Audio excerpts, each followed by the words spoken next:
안녕하세요. 안녕하세요. 잘 지내셨나요? 네. 공부하시면서? 오늘은 134쪽인 것 같은데 맞을까요? 네, 134쪽 부동산 등기 총론 여기부터 보실 거예요. 예전에 첫째 시간에 제가 우리 공시법령을 헌법에서 도출한 적이 있죠. 헌법에서 기억이 안 나실 텐데 우리 헌법은 두 가지 내용으로 구성이 되어 있습니다. 법 중에서 최고의 법을 헌법이라고 해요. 그래서 모든 법률은 다 헌법에서 도출이 됩니다. 이때 이 헌법을 구성하고 있는 내용은 두 가지죠. 국가의 통치구조. 국가의 통치구조가 헌법에 들어가 있기 때문에 이 헌법에 의해서 국가가 만들어진다라고 했습니다. 그리고 이 통치구조에서 통치권이라는 권력이 도출이 되죠. 입법권, 사법권, 행정권을 통틀어서 통치권이라고 얘기합니다. 이 통치권은 힘을 본질로 하고 있기 때문에 이 통치권에 의해서 피해를 볼 수 있는 국민들이 있어요. 그래서 통치권에 의해서 침해할 수 없는 국민의 가장 기본이 되는 보호 영역, 이를 뭐라고 불렀습니까? 기본권이라고 불렀습니다. 그래서 이 기본권에 관한 내용도 우리 헌법에서 규정을 두고 있어요. 그래서 헌법은 두 가지 내용으로 구성된 최고의 법, 으뜸이 되는 법, 이렇게 얘기를 했습니다. 이때 이 통치권이 미치는 공간적 범위 뭡니까? 통치권이 미치는 공간적 범위. 네, 전국토라고 했죠. 이 전국토에 관한 정보를 국가가 수집, 등록, 관리, 공시한다고 했죠. 통치권을 잘 행사하기 위해서. 그래서 이 전국토에 관한 정보들을 수집하고 등록하고 그리고 관리하고, 궁극적으로는 이 전국토에 관한 정보들을 주권자인 국민에게 그 정보를 공시한다라고 얘기를 했습니다. 이 전국토에 관한 정보를 어떠한 매개체를 통해서 수집, 등록, 관리, 공시한다고 했습니까? 지적공보. 기억나셔요? 지적공보. 토지 정보를 담고 있는 공적인 장부 지적공보라고 했습니다. 이 지적공보를 관리하는 국가기관은 누구였습니까? 네, 국토교통부 장관. 국토부 장관이 이 지적공보를 관리해야 되는데, 이 국토교통부 장관은 지적소관청에게 그 임무를 맡겼다고 했죠. 지적소관청에게 그 임무를 맡겼습니다. 지적소관청은 누구를 얘기한다고 했습니까? 시장, 군수, 구청장을 의미한다고 했죠. 이것과 관련된 제도를 지적제도라고 부르고, 이 지적제도에 적용되는 법률을 뭐라고 얘기했습니까? 공간정보의 구축 및 관리에 관한 법률, 공간정보법, 이렇게 말씀을 드렸습니다. 공간정보의 구축 및 관리에 관한 법률을 줄여서 공간정보법, 이렇게 말씀을 드렸고요. 이때 이 전국토에 관한 정보는 무엇을 의미한다고 했습니까? 주된 정보는 토지의 표시에 관한 정보, 부수적인 정보는 소유자에 관한 정보. 소유자에 관한 정보는 뭐가 있죠? 이름, 주민번호, 주소를 의미한다라고 했죠. 이건 어디까지나 부수적인 정보고, 주된 정보는 토지의 표시에 관한 정보가 주된 정보라고 했죠. 토지의 표시는 뭡니까? 소재, 지번, 지모. 요 세 가지는 조사를 통해서 수집하는 것이고, 면적, 경계, 좌표, 요 세 가지는 측량을 통해서 아주 정밀하게 수집을 한다라고 했습니다. 요거 기억나실까요? 소, 지, 지면, 경좌표, 이렇게 외우셨죠. 그 다음에 이제 요 기본권을 보셔야 될 텐데, 이 기본권, 국민의 가장 기본이 되는 보호 영역, 국민의 가장 기본이 되는 권리, 기본권이라고 불러요. 근데 현대 자본주의 국가에서 굉장히 중시되는 기본권이 있었죠. 뭐였습니까? 부동산, 아니죠. 재산권. 우리 헌법 제23조에 규정이 되어 있습니다. 이 재산권은 크게 세 가지로 나눠져요. 첫 번째, 물건. 물건에 대한 권리, 민법에서 나오셨어요. 물건에 대한 권리. 두 번째는 뭐죠? 채권, 사람에 대한 권리. 세 번째는 무채재산권, 형체가 없는 재산에 대한 권리, 무채재산권, 이렇게 얘기를 해요. 특허권, 저작권, 이런 걸 얘기하죠. 그런데 이 무채재산권은 우리가 다루는 영역이 아니에요. 그래서 부동산 물건, 부동산 채권, 이것만 다루게 될 겁니다. 이때 이 재산권 중에서 굉장히 고가의 재산권이 있다고 했죠. 부동산 권리. 이게 굉장히 고가의 재산권이라고 했습니다. 이 부동산 권리에 관한 정보들을 그리고 수집하고, 그리고 등록하고, 그리고 관리하고, 궁극적으로는 주권자인 국민에게 그 정보를 공시해야 된다라고 했습니다. 어떠한 매개체를 통해서 공시한다고 했죠. 부동산 등기부를 하는 장부에 이 정보들을 수집 등록 관리 공시하게 됩니다. 이 부동산 등기부는 권리에 관한 정보를 담고 있기 때문에 권리에 관한 최종 판단권을 가지고 있는 사법부가 담당을 해야 됩니다. 근데 이 사법부에서 별도의 국가기관을 설치한다고 했죠. 등기소라는 국가기관을 설치합니다. 그래서 이 등기소라는 국가기관이 이 등기부를 작성하고 관리하게 될 겁니다. 이것과 관련된 제도를 부동산 등기제도라고 불렀고, 이 부동산 등기제도에 적용되는 법률을 부동산 등기법이라고 불렀습니다. 그래서 이 부동산 등기법이 우리 시험에 12문제가 출제가 되고 총 24문제가 부동산 공시법령으로 출제된다고 했어요. 올해도 이건 좀 쉽게 나왔고 항상 쉬워요. 한 문제가 좀 이상했지만. 그런데 이거는 특징이 있는데 민법과 등기법의 영역이 많이 허물어졌어요. 그럴 수밖에 없는 게 다른 시험에서는 등기법은 민법 안에 포함이 됩니다. 그리고 예전에는 전혀 손댈 수 없는 문제가 3문제 정도가 출제가 됐는데 이번에 그런 문제는 없었습니다. 그래서 책을 많이 읽으신 분들은 손댈 수 없는 문제는 없었어요. 하지만 아주 쉬운 문제가 출제가 안 됐습니다. 전부 다 중상급만 출제가 됐어요. 올해 출제가 된 경향이. 그래서 이제는 보는 시각에 따라서 2년보다 어렵게 출제됐다고 볼 수도 있고, 왜냐면 중상급만 출제가 됐으니까. 하지만 이제 전혀 손댈 수 없는 문제는 없었기 때문에 그걸 또 중시한다면 그렇게 어렵게 출제된 건 아니다, 이렇게 볼 수도 있습니다. 여간 이제 지금의 출제 경향은 이제 강의만 듣고서는 높은 점수가 나올 수는 없습니다. 책을 자꾸 읽으셔야 될 거예요. 그래서 올해 출제된 것도 여러분 교재에 거기에 다 있어요. 다 있기 때문에 책을 자꾸 읽으셔야 되고, 또한 이번에 특징이 뭐냐면 예전에는 세법 그 다음에 공간정보법 2개 갖고 이제 합격하신다는 그런 전략을 세웠는데 이제는 그런 전략이 통하지 않을 겁니다. 세법이 좀 어렵게 계속 출제가 되고 있어요. 작년에 굉장히 세법이 어렵게 출제가 됐기 때문에 올해는 좀 쉽게 나올 줄 알았는데 올해도 좀 어렵게 나왔습니다. 그래서 이제 등기법을 포기하는 전략은 이제 쓸 수는 없을 거예요. 그래서 등기법도 책을 자꾸 읽어 두셔야 될 겁니다. 그렇죠?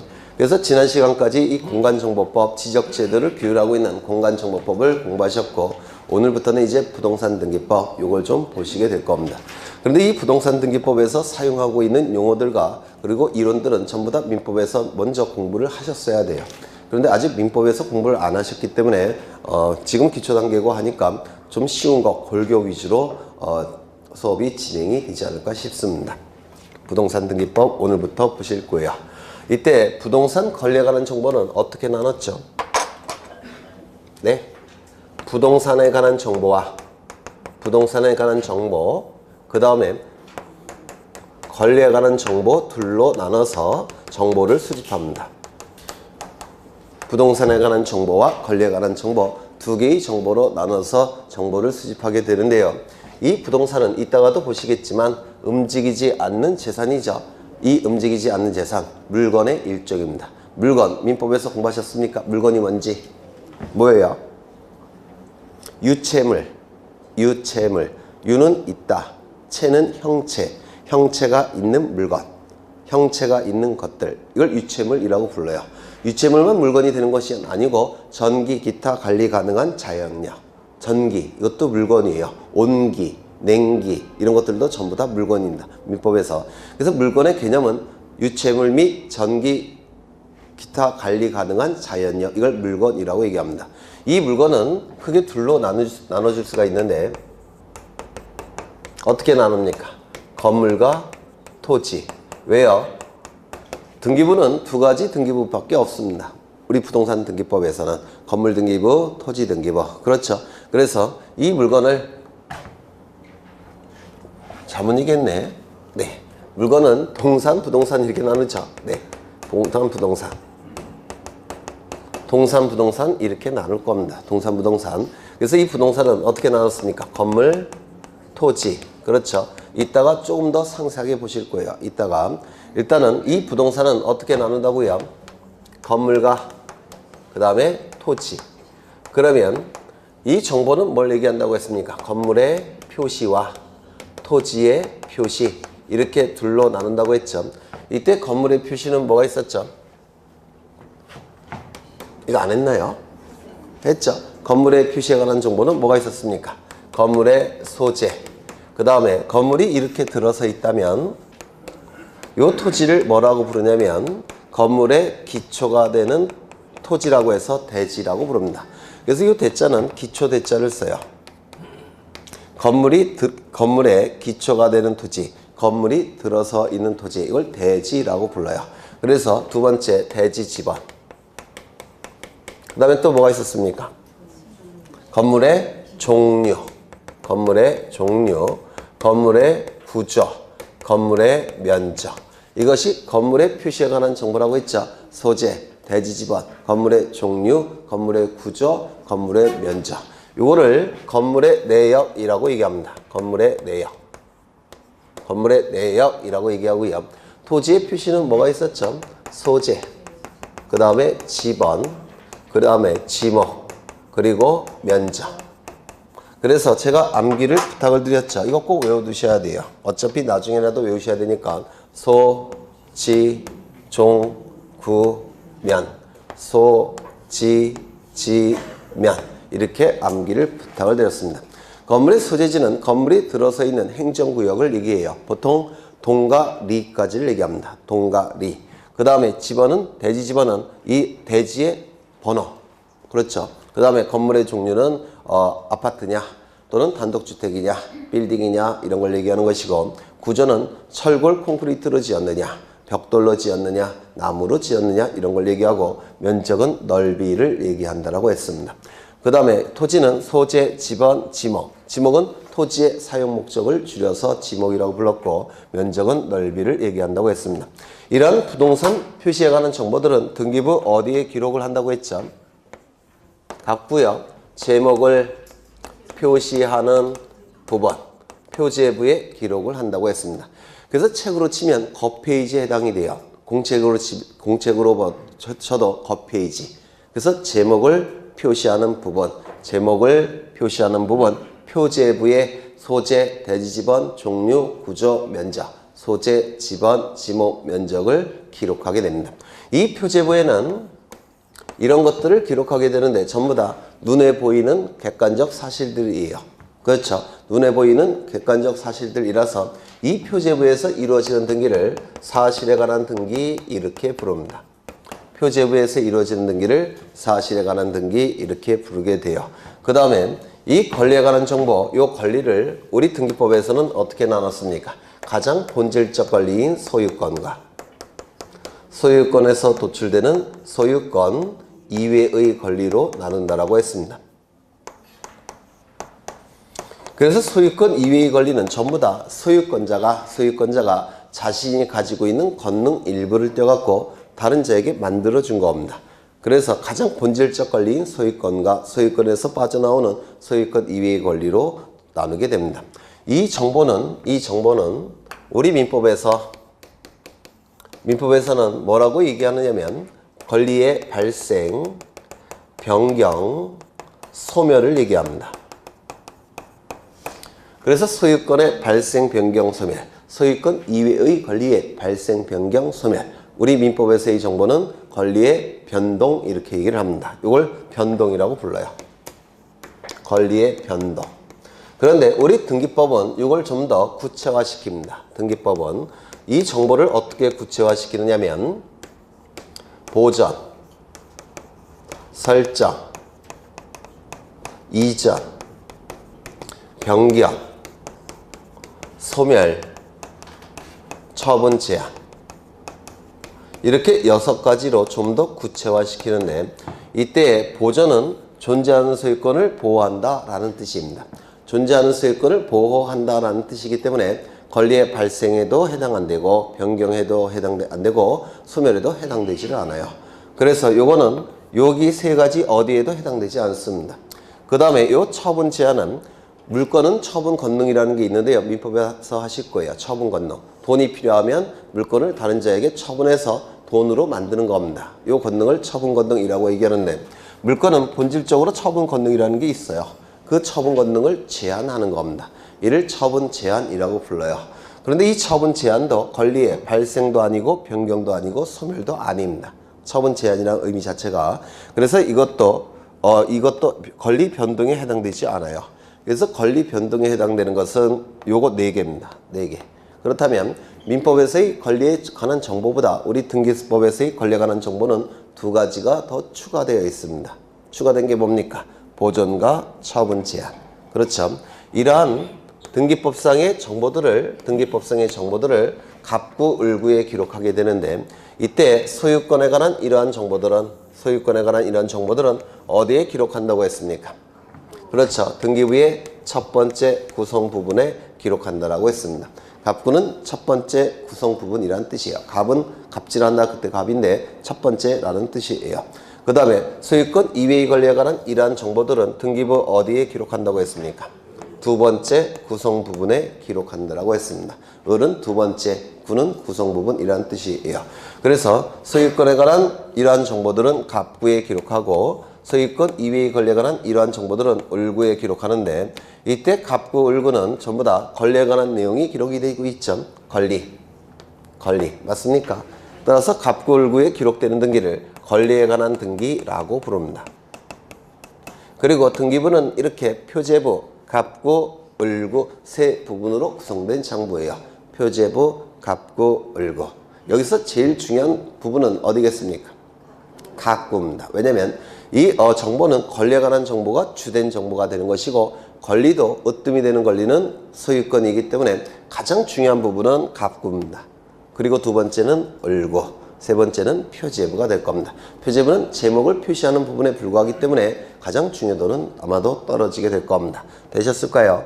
그러면 구체적으로 소유권에 관한 보전, 소유권에 관한 이전, 소유권에 관한 변경, 소유권에 관한 소멸, 소유권에 관한 처분 제한은 갑구에 기록을 하는 겁니다. 갑구의 설정은 이따가 보시겠지만 내가 가진 권능 중에서 일부를 떼갖고 다른 자에게 만들어주는 겁니다. 내가 가진 권능 중에서 일부를 떼어서 다른 자에게 만들어서 정해준다 이런 뜻이에요.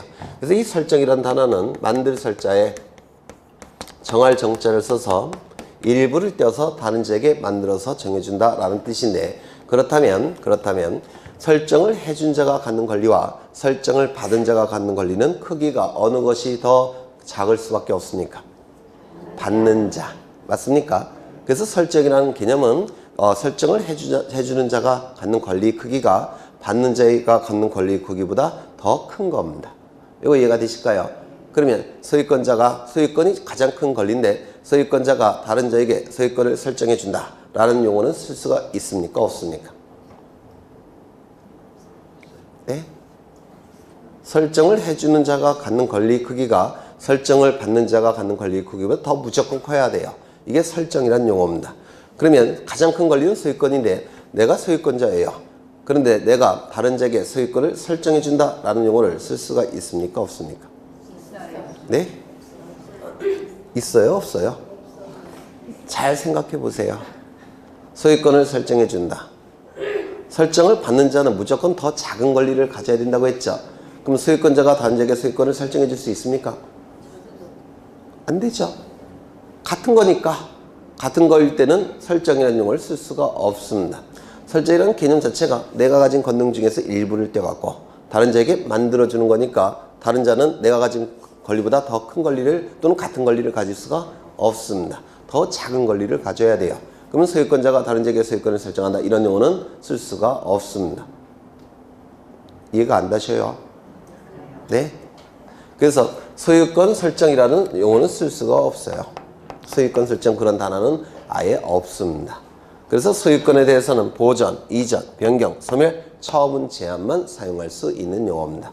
이게 그 다음에 이 소유권 이외의 권리 예를 든다면 전세권을 예로 들겠습니다. 전세권, 소유권 이외의 권리 중에 전세권이라는 권리가 있는데 전세권을 보존한다 이런 용어는 쓸 수 있습니까? 없습니까? 없습니다. 이유는요. 보존이라는 단어 자체가 존재하는 소유권을 보호한다 라는 뜻이에요. 그래서 소유권 보존 이러한 용어는 있지만 전세권 보존, 지상권 보존, 임차권 보존, 저당권 보존 이런 용어는 존재하지 않습니다. 그래서 소유권 이외의 권리에 관한 설정, 이전, 변경, 소멸, 처분 제한만 을구에 기록하는 겁니다. 을구에. 그렇다면 소유권, 보존은 소유권에서만 쓰는 용어고 설정은 소유권에서만 쓸 수가 없는 용어입니다. 이것도 한번 출제가 된 적이 있어요. 보존은 소유권에서만 쓸 수 있는 것이고 설정은 소유권에서만 쓸 수 없는 용어예요.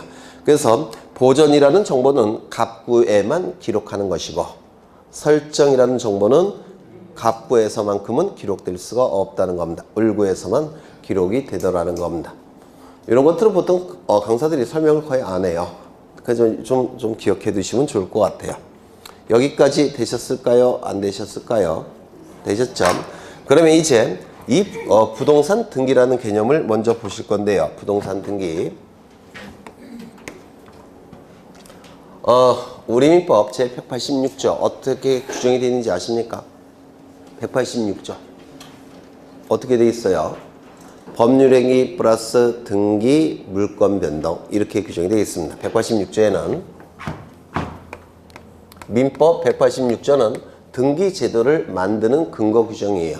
그래서 등기법의 규정보다 이 민법 186조가 우리 등기법에서 더 중요한 조문입니다.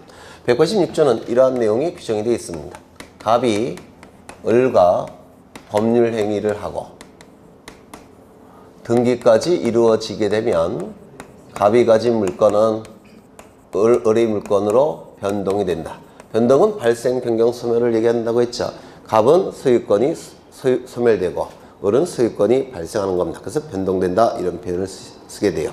이때 이 법률 행위는 의미가 뭡니까? 법률 행위. 민법에서 하셨을 텐데 물권행위 법률행위를 여쭙는 거예요. 법률행위의 의미가 뭔가. 법률행위의 의미는 법률적 의미가 있기 때문에 법률이 적용될 필요가 있는 행위. 이게 법률행위예요.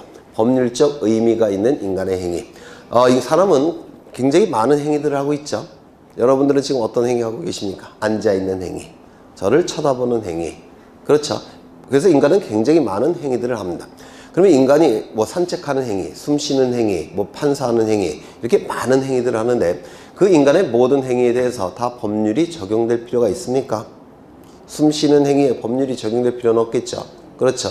그러면 법률이 적용되는 행위는 뭐냐면 법률적 의미가 있는 행위만 법률이 적용이 됩니다. 그래서 법률 행위라는 것은 법률적 의미가 있는 인간의 행위. 그래서 법률이 적용될 여지가 있는 행위, 이걸 법률행위라고 불러요. 법률적 의미가 있는 인간의 행위, 이걸 법률행위라고 부릅니다.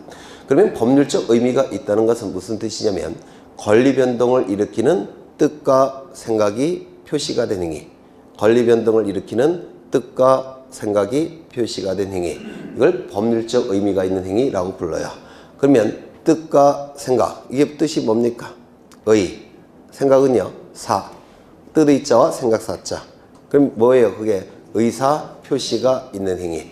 그런데 정확하게는 권리 변동을 일으키는 뜻과 생각이 표시가 된 행위가 법률 행위인데 권리 변동을 일으키는 이걸 생략한 거예요. 앞에.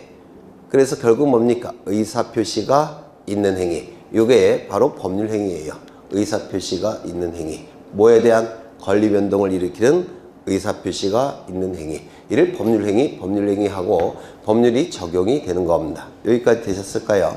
그러면 이때 그 권리가 물건이라고 한다면 물건 변동을 일으키는 뜻과 생각이 표시된 행위. 이게 바로 물권행위라고 부릅니다. 채권 변동을 일으키는 뜻과 생각이 표시가 된 행위. 뭐라고 부를까요? 채권행위. 맞습니까? 그러면 상법상의 권리 의무의 변동을 일으키는 의사표시가 있는 행위가 뭐라고 부를까요? 상행위. 행정법상의 권리 의무의 변동을 일으키는 뜻과 생각이 표시가 된 행위 뭘까요? 상행위. 행정법상의 권리 변동을 일으키는 뜻과 생각이 표시가 된 행위 뭘까요? 네? 행정법상의 권리 변동을 일으키는 뜻과 생각이 표시가 된 행위. 네? 행정법상의 어려우세요? 권리 의무를 보통 줄여서 그냥 권리라고 얘기를 해요. 자본주의 사회에서는. 그래서 그러니까 행정법상의 권리 변동을 일으키는 뜻과 생각이 표시가 되는 행위. 행정행위. 어려우세요? 행정행위. 소송법상의 권리 변동을 일으키는 뜻과 생각이 표시된 행위가 뭘까요? 소송행위. 이렇게 얘기를 하는 겁니다. 그러면 이때의 법률행위는 물권 변동을 일으키는 뜻과 생각이 표시가 된 행위겠죠. 물권 변동을 일으키는 뜻과 생각이 표시가 된 행위겠죠. 그럼 이때의 법률행위는 뭘 얘기하는 겁니까? 물권행위를 얘기합니다. 물권행위. 맞습니까? 그래서 이 물권 변동을 일으키는 법률행위를 하고 그리고 물권행위 그리고 등기까지 이루어지면 갑이 물권은 을의 물권으로 변동이 된다. 이렇게 얘기합니다. 그럼 이 등기가 필요한 건 뭡니까? 물권. 등기가 필요한 건 물권이에요. 채권은 등기가 필요 없습니다. 186조에는 물권 변동을 일으키기 위해서는 등기가 필요하다 이렇게 돼 있죠. 그래서 이 물권만 등기가 필요함이 원칙입니다. 채권은 등기가 필요 없어요. 그러면 물권의 개념이 뭐냐면 사람이 이 물건을 직접 지배해서 이익을 얻을 수 있을 때 이 갑은 이 물건에 대해서 권리가 있다 이렇게 얘기합니다. 물권이라고 불러요. 사람이 물건을 직접 지배해서 이익을 얻을 수 있을 때 물권이 있다 이렇게 부르는데요. 여기서 이건 can이에요. can. 뭐뭐 할 수 있다 라는 뜻이고요. 그 다음에 직접 지배한다는 얘기는 다른 사람을 통해서 지배한다면 이건 다른 사람에 대한 채권이 돼버립니다. 채권은 사람에 대한 권리가 채권이라고 했죠. 그래서 다른 사람을 통해서 이 물건을 지배한다면 이건 A에 대한 권리가 되니까 채권이라고 불러요. 그래서 다른 사람을 통하지 않고 지배할 때 이걸 물권의 특징이, 물권의 속성이라고 불러요. 그 다음에 이 사람이 물건을 독점적으로 지배해서 이익을 얻을 수 있을 때도 물권이 있다 이렇게 얘기합니다. 이 독점적이라는 얘기는 다른 사람과 함께가 아니라 혼자 지배한다는 뜻이에요. 그럴 때 물권이 있다라고 얘기합니다. 즉 다른 사람과 함께 지배하는 게 아니라 혼자 지배한다는 겁니다. 이걸 독점적 지배라고 불러요. 그 다음에 배타적으로 지배해서 이익을 얻을 수 있을 때 배타적, 타인을 배척한다라는 뜻인데 이 갑이 이 물건을 지배할 때 다른 사람이 방해를 놓는 경우가 있습니다. 방해를 놓을 때는 이 다른 사람을 타인을 배척할 수 있어야 됩니다. 이를 배타적 지배라고 불러요. 그래서 이 물건의 속성은 뭐냐면 사람이 물건을 직접, 독점적, 배타적으로 지배해서 이익을 얻을 때 이를 물건이라고 부르는데 이 can의 의미가 있는 것을 본래의 물건, 본건이라고 얘기하고 can의 의미가 없을 때는 사실상의 지배권이라고 해서 점유권이라고 부릅니다. 그래서 can의 의미가 있으면 본래의 물건인 본건, can의 의미가 없으면 사실상 지배권인 점유권 이렇게 민법에서 얘기를 하게 됩니다. 그러면 점유권이라는 것은 등기가 필요합니까? 필요 없습니까? 필요 없죠. 사실상 지배만 하면 점유권이 인정되니까 등기가 필요 없어요. 그럼 등기가 필요한 것은 뭐겠습니까? 본건. 본건은 별게 아니라 본래의 물건이라는 뜻이에요. 본래의 물건. 그래서 물건은 사실상 지배권인 점유권. 그 다음에 본래의 물건인 본건. 두 가지가 있는데 그 중에서 등기가 필요한 건 뭡니까? 본건 이렇게 얘기를 합니다. 그러면 이 물건이라는 본건은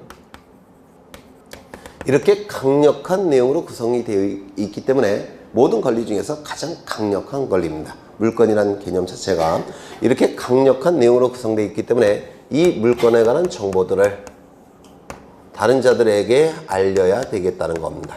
공시해야 되겠다는 겁니다. 이 물건에 관한 정보는 민법에서는 뭐라고 얘기했습니까? 컨닝하셔도 돼요. 저기 있죠. 어디 지웠네. 민법에서는 뭐라고 얘기합니까? 권리 변동, 물권 변동. 뭐예요? 발생, 변경, 소멸을 얘기하는 겁니다. 그렇죠. 그런데 우리 등기법에서는 이걸 좀 더 구체화시킨다고 했죠. 이 정보는 뭡니까? 보전, 설정, 이전, 변경, 소멸, 처분 제한을 얘기합니다. 다시요. 등기법에서는 뭘 얘기한다고요? 네, 자꾸 들어두셔야 될 거예요. 보전, 설정, 이전, 변경, 소멸, 처분 제한 이런 것들을 얘기하는 겁니다. 이러한 물건에 관한 정보들을 공시해야 되겠다는 겁니다. 너무나도 강력한 내용으로 구성되어 있기 때문에 그러면 이 물건에 관한 정보를 공시하는 방법이 있을 텐데 이 공시하는 방법은 뭘까요? 등기를 갖추는 겁니다. 등기라는 개념은 별게 아니라 이 등자는 등산할 때 등자예요. 올라간다 또는 올린다. 이건 뭘까요? 기록. 그래서 이 물건에 관한 정보들을 기록에 올리는 거. 이걸 등기한다 이렇게 얘기를 하는 겁니다.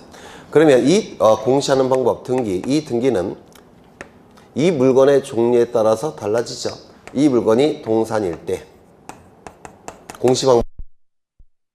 공시방법은 뭡니까? 점유하는 거 맞습니까? 그 다음에 부동산일 때는 뭘 얘기하는 겁니까? 등기를 하는 거. 그렇죠. 그래서 이 등기는 부동산에 대해서만 등기를 하는 겁니다. 동산은 점유라는 공시방법을 갖는 것이고 부동산은 등기라는 공시방법을 갖는 겁니다. 그래서 부동산 등기, 부동산 공시방법 같은 뜻이에요. 부동산 등기, 부동산 공시방법 같은 뜻입니다. 그러면 이 부동산 등기는 어떠한 내용으로 구성되어 있느냐면 5가지 내용으로 구성되어 있어요. 첫 번째, 누가 하는 걸까요? 등기소에 있는 등기관이 등기를 하는 겁니다. 첫 번째, 누가? 등기소에 있는 등기관이. 두 번째, 무엇을 등기하는 걸까요? 부동산 표시에 관한 정보와 권리에 관한 정보를 등기하는 겁니다. 부동산 표시에 관한 정보와 권리에 관한 정보들을 공시하는 겁니다. 세 번째, 어디에다가 공시할까요? 부동산 등기부라는 공적인 장부에 공시하는 겁니다. 어떻게 공시할까요? 등기법이 정하는 절차가 있겠죠. 등기법이 정하는 엄격한 절차가 있는데 이 절차에 따라서 공시하는 겁니다. 다섯 번째, 등기라는 것은 기록에 올리는 거죠. 기록에 올리는 거. 이걸 뭐라고 한 단어로 줄일 수 있습니까? 기록하는 거. 기록에 올리는 거, 기록하는 거. 그래서 기록하는 거. 등기라는 개념 자체가 기록에 올리는 거니까 기록하는 것이겠죠. 그리고 기록이 됐다면 그 기록을 가지고 공시가 이루어지고 있죠. 그래서 기록 자체. 이 5가지 개념이 부동산 등기의 개념이에요. 꼭 외워두셔야 됩니다. 예전에 한번 한 적이 있을 거예요. 첫 번째, 누가?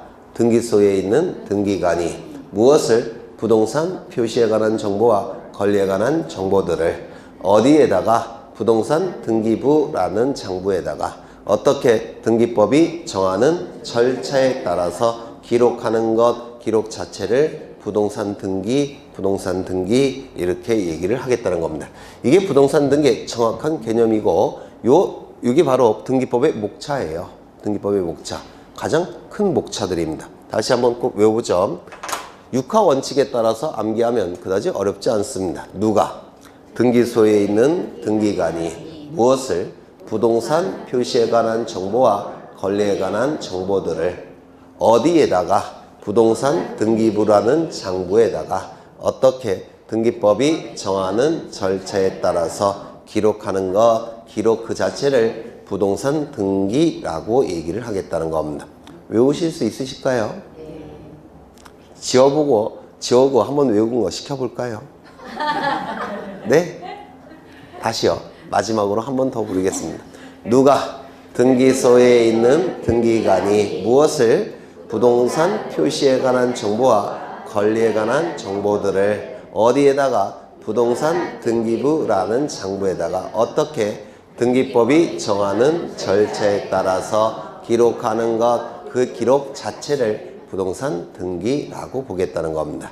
등기법의 가장 골격, 즉 사람을 치면 척추에 해당되는 부분이에요. 그러면 이제 하나씩 좀 확인할 건데요. 여기서 등기소는 뭐라고 부르냐면 등기사무를 담당하는 국가기관. 이거 첫째 시간에 했었어요. 등기사무를 담당하는 국가기관을 등기소라고 부릅니다. 등기사무를 담당하는 국가기관. 그리고 등기소는 등기사무를 담당하는, 이거 왜 둘 다 등기소라고 되어 있어요? 등기관이죠. 네, 등기관. 등기관은 등기사무를 담당하는 국가 공무원을 등기관이라고 불러요. 그래서 등기소 하면 등기사무를 담당하는 국가기관, 등기관이라고 한다면 등기사무를 담당하는 국가공무원. 한 끗 차이죠. 그렇죠. 누가 한다고요? 등기소에 있는 등기관이. 그러면 등기관이 아닌 자가 등기를 했다면 효력이 인정이 될까요? 등기 효력이. 예를 들어서 대법원장이 등기소를 순찰합니다. 대법원장이 사법부 최고의 대장은 누굽니까? 대법원장. 등기소를 순찰하다가 마침 민원인이 등기를 신청해요. 그래서 대법원장이 이거 내가 한번 해보겠다. 사진 찍어야 되니까. 그래서 대법원장이 등기를 해줬습니다. 등기소는 사법부 소속이고 사법부에서 대빵은 누굽니까? 대법원장이에요. 대법원장이 등기를 했습니다. 소유권 이전 등기. 효력이 있을까요? 없을까요? 없습니다. 당연히 무효인 등기입니다.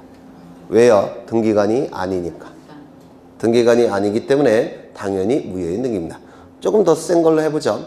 대통령이 순시를 합니다. 모든 공무원 중에서 원수죠. 국가원수. 그렇죠. 대통령이 순시하다가 저당권 설정 등기 누가 신청해서 대통령이 이제 사진 찍어야 되니까 등기를 했습니다. 해줬어요. 효력이 있을까요? 없을까요?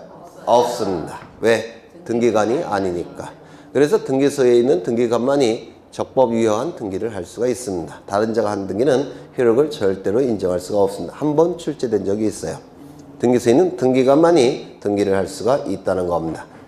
두 번째, 그러면 여기 등기소에는 구체적으로 어떤 것이 있느냐면 세 가지 종류가 있는데, 첫 번째, 등기소라는 명칭을 가진 국가기관이 있습니다. 등기소라는 명칭을 가진 국가기관. 요 등기소를 협의의 등기소라고 불러요. 협의의 등기소, 좁은 의미의 등기소. 이 등기소를 넓은 의미의 등기소, 광의의 등기소라고 부릅니다. 광의, 넓을 강자예요. 의는 뜻의자고. 그래서 광의의 등기소라고 부르고, 요 등기소를 좁은 의미의 등기소, 좁을 협자에 뜻의자를 써서 좁은 의미의 등기소 이렇게 부릅니다. 두 번째, 지방법원이라는 법원이 있어요. 지방법원. 지법이라고 부르는데요.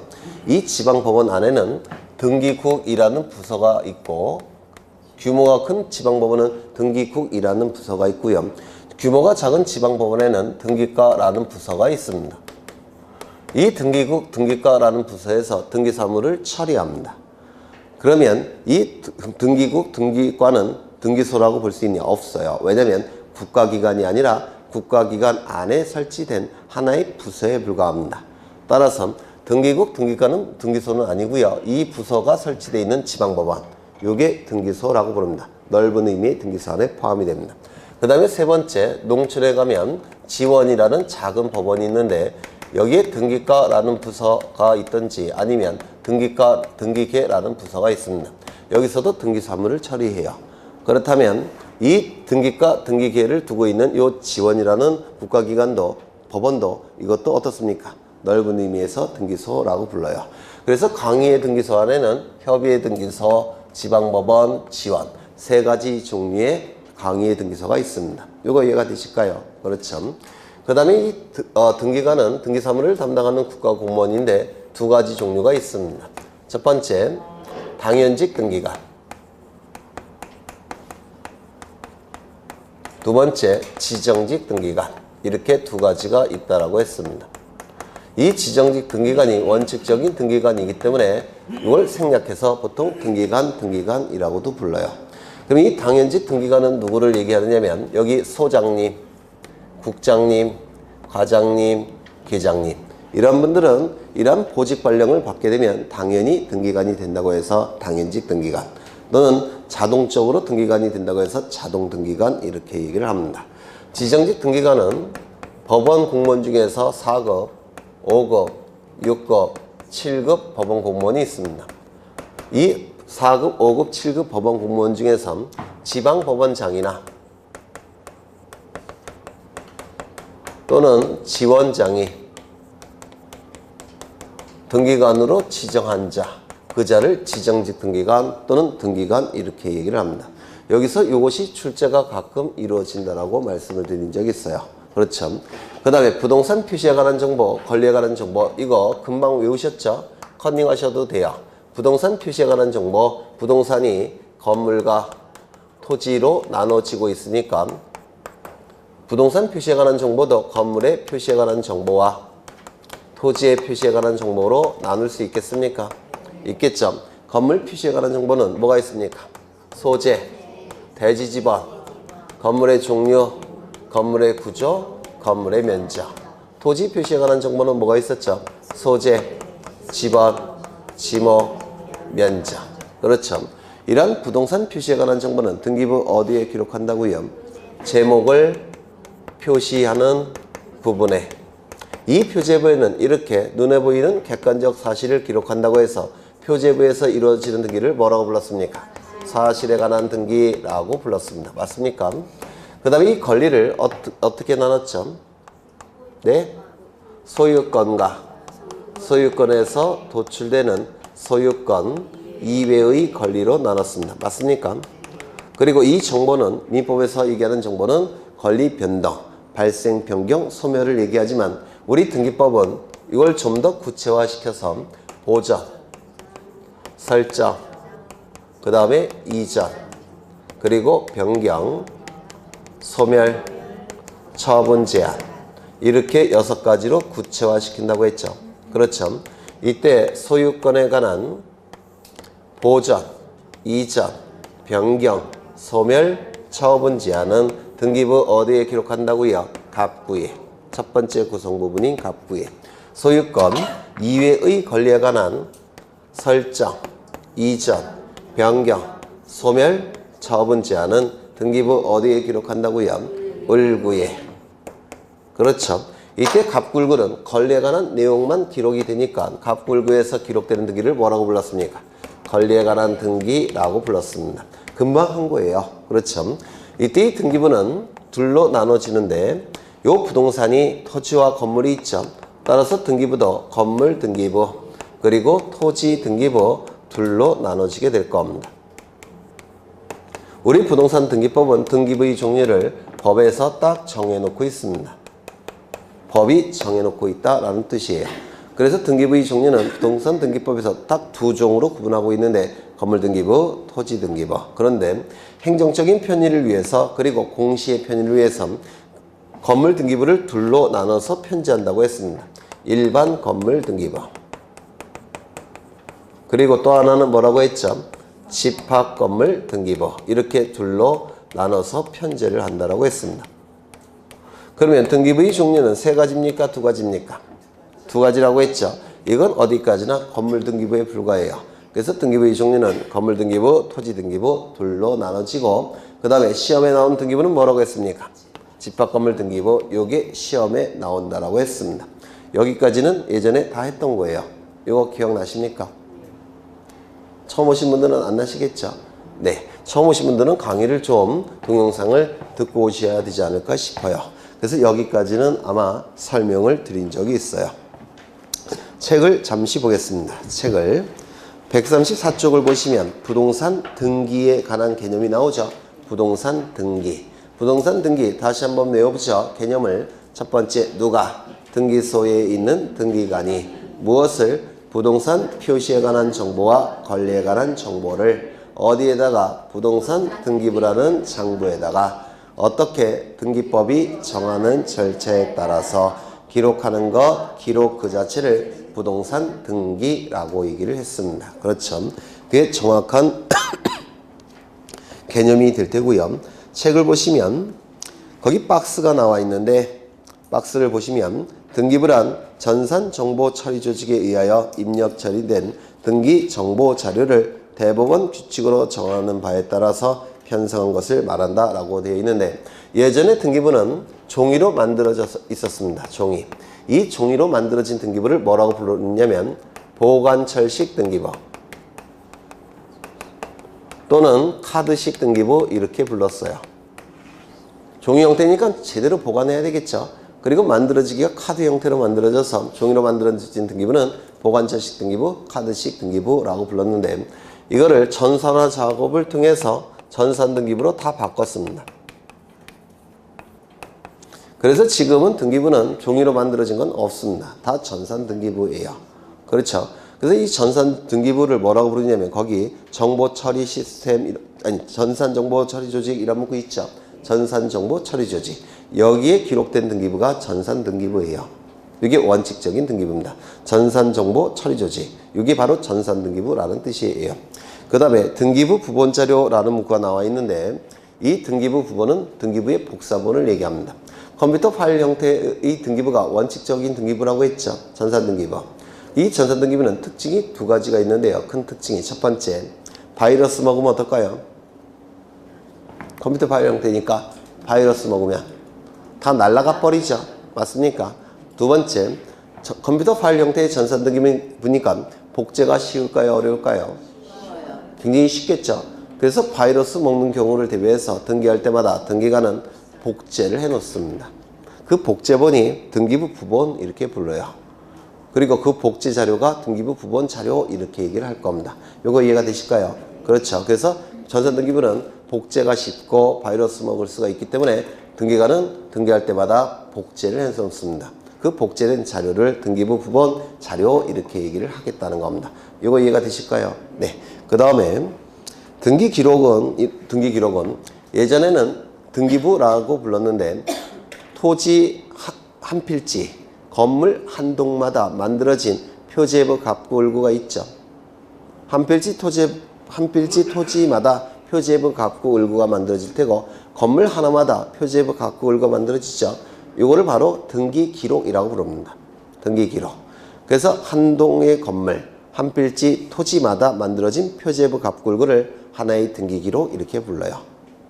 그리고 이 등기기록, 예를 들어서 모든 대한민국에 있는 모든 토지 등기기록을 다 합친 게 토지등기부, 대한민국에 있는 건물에 대한 등기기록 다 합친 거를 건물등기부 이렇게 얘기를 하는 겁니다. 그래서 한 개의 건물, 한 필지 토지마다 만든 것은 등기기록이라는 용어를 쓰고요. 모든 건물 등기기록을 다 합친 게 뭐라고요? 건물등기부. 모든 토지 등기기록을 다 합친 거를 토지등기부 이렇게 나눠서 이름을 붙여놨어요. 근데 아직은 그냥 혼용해서 씁니다. 등기부, 등기기록. 그래서 이거 갖고 문제를 만들진 않습니다. 그 다음에 등기필 정보라는 게 나오는데 혹시 이런 거 들어보셨습니까? 등기필증. 들어보셨습니까? 좀 더 어르신들은 권리증이라고 불렀습니다. 권리증. 또는 예전에 영화 같은 거 보면 망나니 아들이 장롱 깊숙한 데 숨겨진 집문서 갖고 튀는 경우 있죠. 그걸 얘기해요. 집문서. 이거를 옛날에는 집문서, 땅문서 이렇게 불렀고요. 그 이후에는 권리증이라고 불렀고 그 이후에는 등기필증이라고 불렀고 전산등기부로 바뀌면서 등기필정보라고 이름이 바뀌었습니다. 그래서 그걸 얘기해요. 권리증, 등기필증, 집문서, 땅문서 이런 것들을 지금은 등기필정보라고 부르는데요. 이 등기필정보는 대단히 어렵습니다. 그리고 출제가 될 가능성이 높은 부분이에요. 그래서 나중에 아주 상세하게 설명을 드릴 겁니다. 그 다음에 부동산 등기 기능 나와 있는데 이런 것들은 여러분이 읽어보시면 돼요. 그 전에 2번을 보시죠. 이걸 빼먹었네. 부동산 등기 신청의 접수 시기 및 등기의 효력 발생 시기. 이게 대단히 중요한데 1번이 대단히 중요합니다. 1번이. 그래서 1번은 꼭 기억해 두셔야 되는데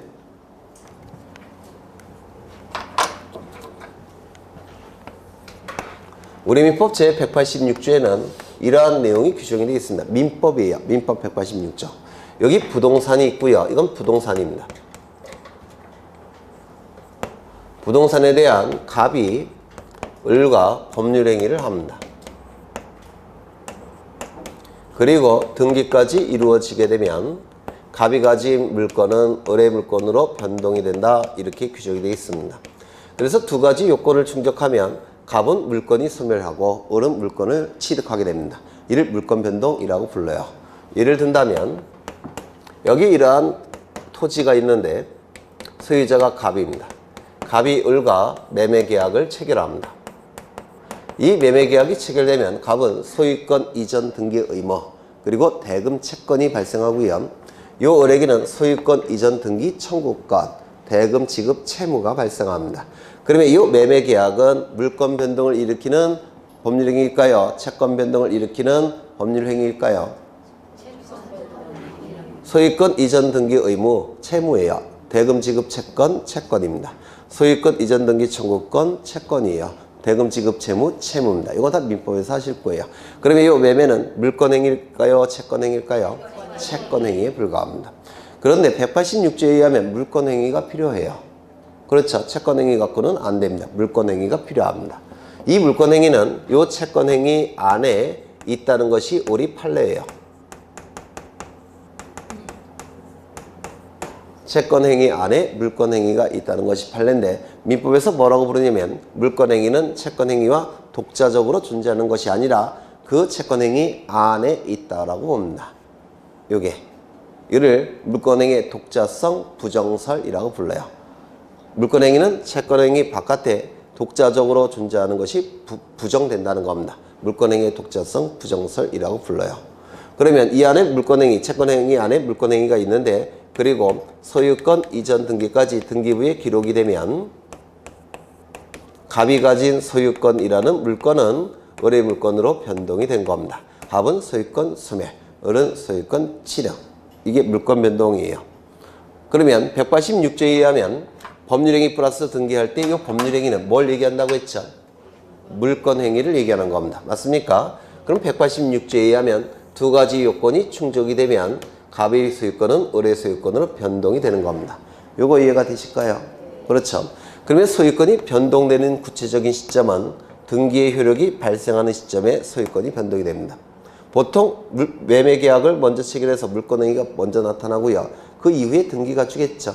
두 가지를 동시에 충족하는 시점은 등기의 효력이 발생하는 시점이에요. 맞습니까?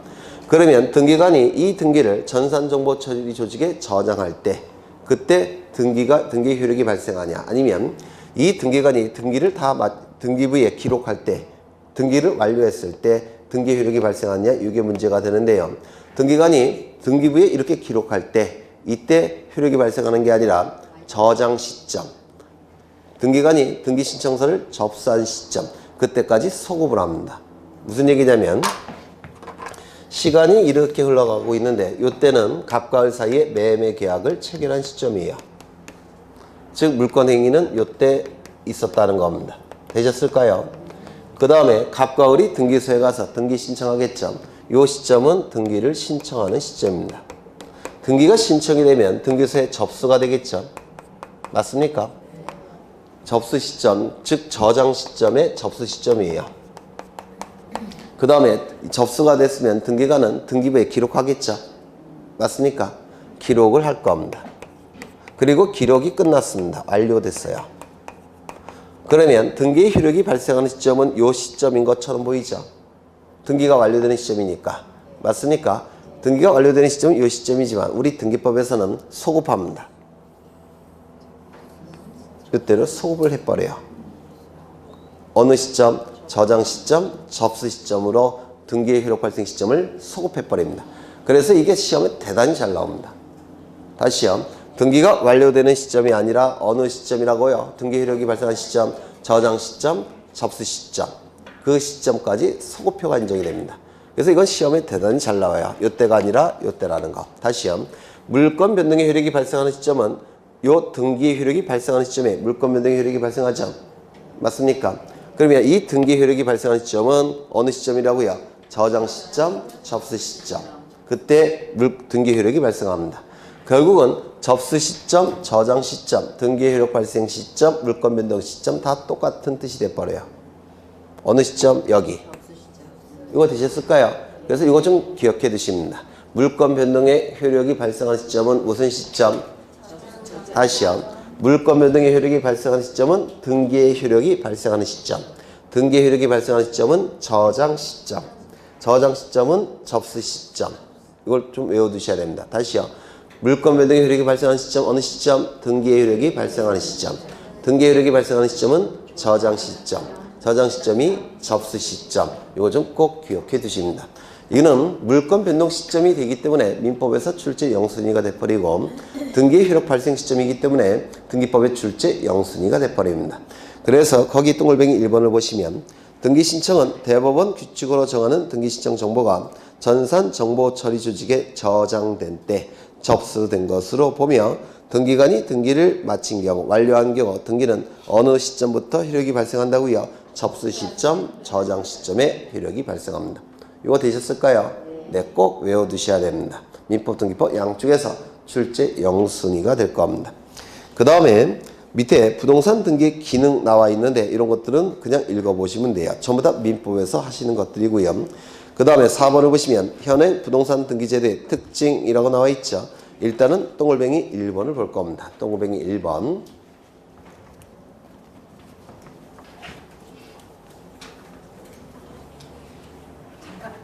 왜요? 네, 알겠습니다. 갑은 젊으셨을 때 열심히 일을 했습니다. 열심히 일을 해갖고 강남에 아파트 한 채 갖고 있습니다. 80평짜리. 시가는 60억입니다. 정말 열심히 일했을까요? 아니면 물려받았을까요? 모르겠습니다. 여하간 강남의 아파트 60억짜리 한 채 갖고 있고요. 명동에 빌딩 하나 갖고 있습니다. 명동에. 시가는 한 200억 정도 되는 것 같아요. 빌딩 하나 갖고 있고요. 요즘 가장 핫한 강명시에 택지를 갖고 있습니다. 10,000평. 시가는 모르겠어요. 네. 이렇게 엄청난 재산을 축적하고 계셔요. 젊었을 때 열심히 일하셔갖고. 이때 이 부동산 권리에 관한 정보를 등기부에 기록해야 되죠. 근데 이 등기부를 만드는 방법은 3가지가 있습니다. 첫 번째, 사람을 기준으로 해서 등기부가 만들어지는 경우가 있어요. 이를 인적편성주의라고 부릅니다. 사람을 기준으로 등기부를 편성할 때 인적편성주의라고 부르고요. 부동산을 기준으로, 즉 물건을 기준으로 등기부를 편성할 때 이를 물적편성주의라고 부릅니다. 물적편성주의. 물건을 기준으로 등기부를 편성하는 원칙, 물적편성주의라고 부르고요. 시간의 흐름에 따라서 등기부가 편성되는 경우도 있어요. 시간의 흐름에 따라서 이를 연대적 편성주의라고도 부릅니다. 시간의 흐름에 따라서 등기부를 편성하는 방법, 연대적 편성주의라고 불러요. 그래서 등기부를 편성하는 방법은 3가지가 있습니다. 그럼 먼저 인적 편성주의를 기준으로 한다면 이건 사람을 기준으로 등기부가 편성되는 거죠. 등기부가 몇 개가 만들어질까요? 사람이 몇 명 있을까요? 1명. 등기부 몇 개 만들어질까요? 하나. 등기부가 하나만 만들어질 겁니다. 맞습니까? 물건을 기준으로 등기부가 편성이 된다면, 아이고, 왜 여기다 그랬어? 사람을 기준으로 등기부가 편성이 될 때는 등기부가 하나만 만들어질 거예요. 사람은 1명만 있으니까. 그렇죠. 물건을 기준으로 등기부가 편성이 된다면 몇 개가 만들어질까요? 3개. 여기에 대한 등기부 하나. 여기에 대한 등기부 하나. 여기에 대한 등기부 하나. 이렇게 만들어질 겁니다. 이게 물적 편성주의예요. 물건을 기준으로 등기부가 편성되는 거. 근데 이때 물건은 등기가 가능한 것은 부동산이죠. 맞습니까? 부동산마다 등기부가 몇 개씩 있습니까? 네? 네? 2개씩 있어요. 부동산마다 등기부가 2개씩 있어요. 하나씩만 있죠. 그래서 이 물적 편성주의를 1부동산 1등기기록의 원칙 이렇게 얘기합니다. 1부동산 1등기기록 원칙. 그래서 물적 편성주의 1부동산 1등기기록의 원칙 같은 뜻이에요. 되셨을까요? 그렇죠. 이때 우리 부동산 등기법은 제15조에 한 동의 건물 한 필지 토지마다 하나의 등기 기록을 둔다 이렇게 규정이 되어 있습니다. 한 필지 토지 한 동의 건물마다 등기 기록 하나씩 둔다 이렇게 기록이 되어 있어요. 그럼 우리 등기법은 어떤 원칙을 채택하고 있을까요? 물적 편성주의 또는 1부동산 1등기 기록의 원칙이 채택되어 있다 이렇게 얘기합니다. 맞습니까? 네, 이 지문은 시험에 자주 나온 지문이에요. 쉬운 지문으로. 그 다음에 연대적 편성주의는 레코딩 시스템 뭐 이렇게도 얘기하는데 영어죠 이거. 맞는지 모르겠네 철자가. 레코딩 시스템 영어죠. 어느 나라에서 사용하는 방법일까요? 영국, 미국. 이 나라에서 사용하는 방법이 레코딩 시스템 연대적 편성주의라고 부릅니다. 연대적이라는 것은 시간의 흐름에 따라 이런 뜻이에요. 그러면 이 연대적 편성주의는 그 방법이 뭐냐면 여기 한 필지 토지가 존재합니다. 이 토지를 갑이 을과 매매 계약을 체결합니다. 그러면 매매 계약이 체결되면 매매 계약서 있겠습니까? 계약서 있겠죠. 이 계약서를 공증을 받습니다. 공증받아요. 공증받아갖고 공무소라는 데 제출합니다. 우리나라로 치면 등기소가 될 거예요. 그래서 등기소에 제출합니다. 계약서에 공증을 받아서 공무소라는 국가기관에게 제출해요. 그러면 이 공무서에는 계약서, 공증을 받은 계약서 한 장 있겠죠. 맞습니까? 1년 후에 이 을은 또다시 병과 매매 계약을 체결합니다. 그러면 계약서 있겠습니까? 있겠죠. 이 계약서에 공증을 받습니다. 그리고 공무서에 제출해요. 그러면 그 위에 또 한 장의 계약서 차려지겠죠. 1년 후에 또 이런 식으로 합니다. 병, 정. 매매 계약을 체결하면 계약서 작성이 될 테고 공증을 받아서 공무서에 제출합니다. 그러면 한 장 더 차려지겠죠. 그러면 차곡차곡 이게 계약이 이루어질 때마다 차곡차곡 쌓일 겁니다. 맞습니까? 시간의 흐름에 따라서 쌓일 겁니다. 이를 연대적 편성주의 레코딩 시스템 이렇게 얘기하는데 영국과 미국에서 사용하는 방법이에요. 우리 시험에도 한 번 출제가 된 적이 있어요. 그러니까 연대적 편성주의는 시간의 흐름에 따라서 등기부가 편성되는 방법이다. 레코딩 시스템이다. 이렇게 출제가 된 적이 딱 한 번 있습니다. 그래서 등기부를 편성하는 방법 세 가지가 있는데 거기 동글뱅이 1번을 보시면 물적 편성주의 1부동산 1등기기록의 원칙 이렇게 나와 있죠. 맞습니까? 그 옆에 보시면 부동산 등기법 제15조는 등기부를 편성할 때는 한 필지 토지 한 개의 건물에 대해서 하나의 등기기록을 둔다라고 규정되어 있습니다. 우리나라는 물적 편성주의 1부동산 1등기기록의 원칙이 채택되어 있다 이렇게 얘기할 수 있습니까? 있겠죠. 다만 집합건물 등기부에서는 1부동산 1등기기록의 원칙이 예외다 이렇게 얘기합니다. 이건 좀 이따 보실 거예요. 집합건물 등기부는 네, 여기까지 보고 좀 쉬겠습니다.